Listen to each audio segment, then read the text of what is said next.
அனைவருக்கும் வணக்கம். இப்போ நம்ம பதிவில் பார்க்க போகிறது உடற்பயிற்சிக்கான பதிவு தான் பார்க்க போகிறோம்.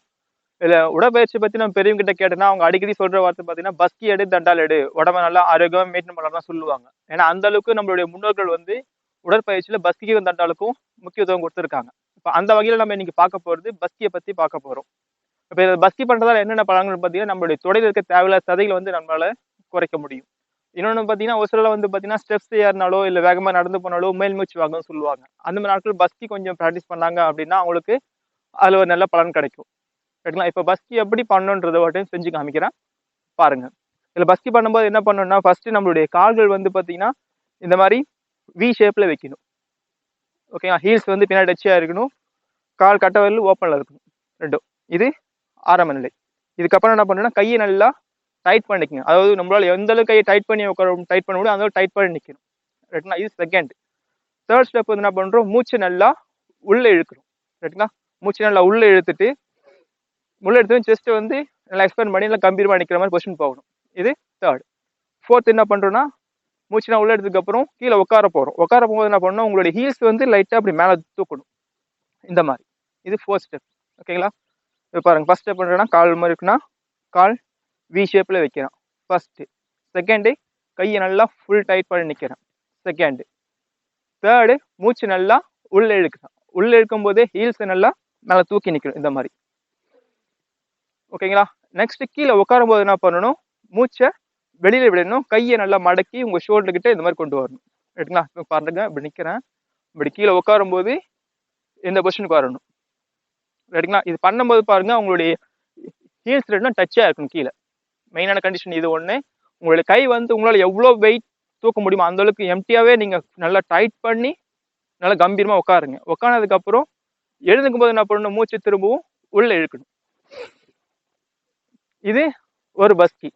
இப்போ இதே கொஞ்சம் நார்மல் ஸ்பீடில் செஞ்சு காமிக்கிறேன் பாருங்கள். இப்போ நம்ம நிற்கிறேன், வி ஷேப்பில் இருக்கேன், நின்றுட்டு கையெல்லாம் டைட் பண்ணிட்டேன், மூச்சு நல்லா உள்ளே இழுக்கும்போது ஹீல்ஸ் ரெண்டு டச் பண்ணி நிற்கிறேன். ரைட்டுங்களா?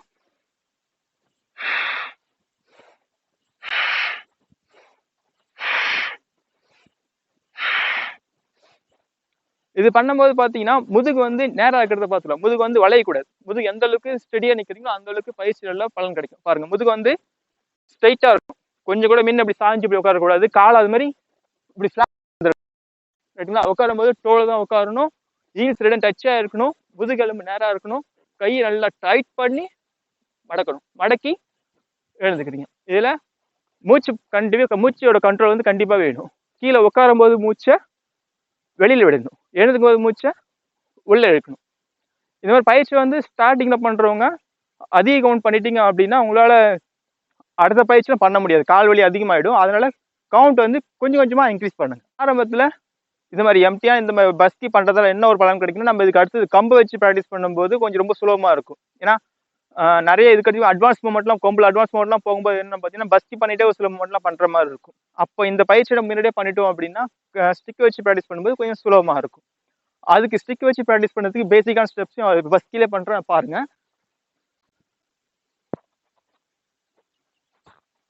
இப்போ ஸ்டிக் ப்ராக்டிஸ் பண்ணுறவங்களுக்கு நிறைய பேர் பண்ணியிருப்பீங்க, இந்த மாதிரி மூமெண்ட் நிறைய பண்ணியிருக்கலாம். இது வெட்டு வாரல் ரைட்டுங்களா, அப்புறம் தலைவாரல். இது மாதிரி பேசிக்கான பயிற்சி எல்லாமே இந்த பஸ்கில சேர்த்தே பண்ணலாம். அது பண்ணும்போது என்ன ஆகுனா கொஞ்சம் இன்ட்ரெஸ்ட் கொஞ்சம் நல்லா இம்ப்ரூவ் ஆகும். சும்மா வெறும்னா சும்மா உட்காந்து எழுந்துக்கும் போதை விட இந்த கொம்போட பயிற்சியோட சேர்த்து பண்ணும்போது உங்களுக்கு மூமெண்ட் வந்து இன்னும் கொஞ்சம் ஃப்ரீயாக பண்ணுற மாதிரி தெரியும். இப்போ பாருங்க, வெட்டு பண்ணுறேன். இப்போ இதே பஸ்கிலே பாருங்க, வெட்டு பண்ணுறேன். வெட்டு பண்ணிட்டு உட்காந்து எழுந்து நிற்கிறேன். வெட்டு பண்ணிட்டு கீழே உட்காந்து எழுந்து நிற்கிறேன்.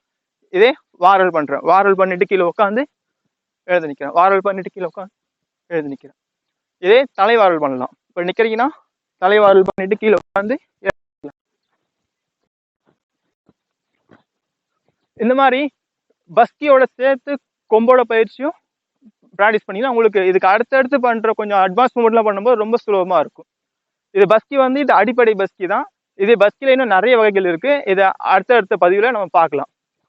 இது போன்ற எங்களுடைய பயிற்சி வீடியோக்களை தொடர்ந்து பார்க்க எங்கள் சேனலில் சப்ஸ்கிரைப் பண்ணுங்கள், உங்களுடைய ஃப்ரெண்ட்ஸுக்கும் ஷேர் பண்ணுங்கள். மீண்டும் வேறொரு பதிவில் சந்திக்கலாம். நன்றி, வணக்கம்.